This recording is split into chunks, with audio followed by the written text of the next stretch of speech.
Yeah, I know our white privilege pretty much guarantees every white child born in America is going to become the CEO of Microsoft, and he's going to have $1 billion by the time he's age 30, guaranteed. But there is one thing that our white privilege doesn't really guarantee us. If at some point in our lives we feel we're not being treated fairly or this whole America thing isn't really working out for us, I don't think a lot of white people feel like they can go back to Italy or Germany or England or Scotland or the Netherlands or wherever. No, we're kind of stuck here. So we're kind of stuck making the best of what is undoubtedly a very, very bad situation. Now, the fellas and lovely ladies, on the other hand, they've got some options. Just like this. A wave of African Americans are choosing to move to the African continent.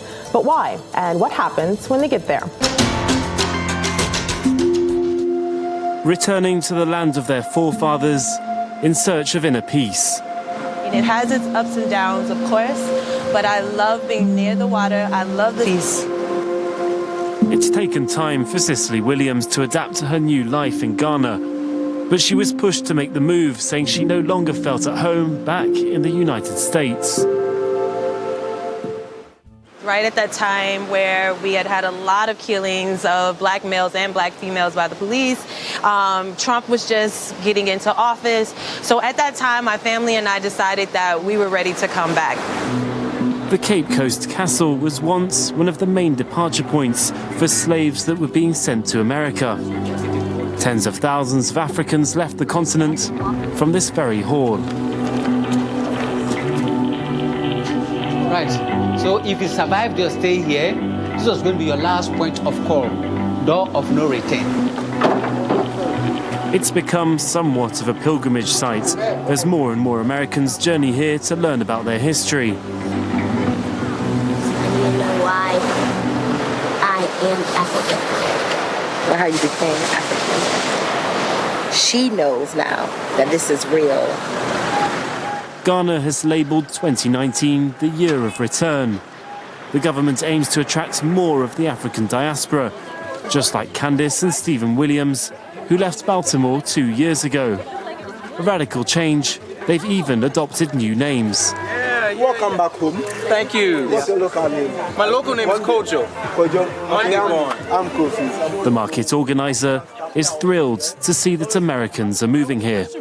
They've been out of the continent for a very long time. They've acquired a lot of knowledge. Africans still need a lot of knowledge to develop it. Yeah, we've seen a lot, so we are happy. And I, for one, am happy.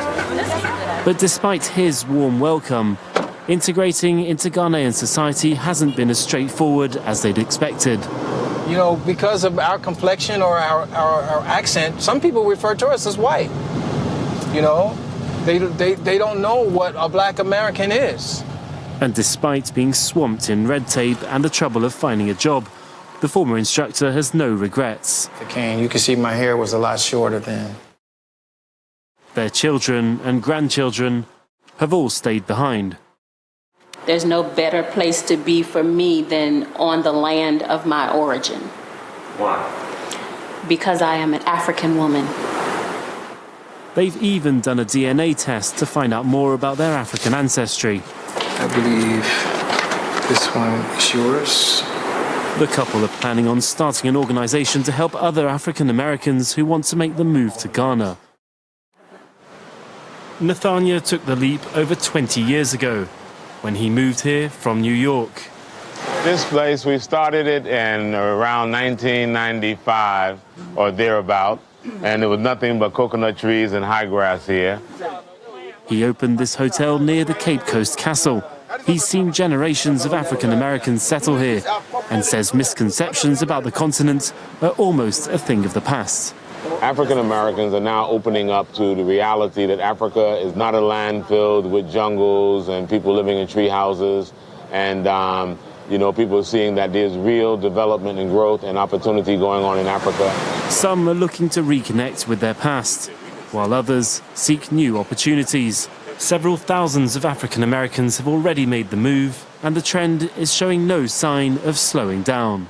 You know, if you live in Southern California for any period of time, especially close to the border, as I did for 35 years, I reported on Mexico for several publications over the years, including San Diego Business Journal.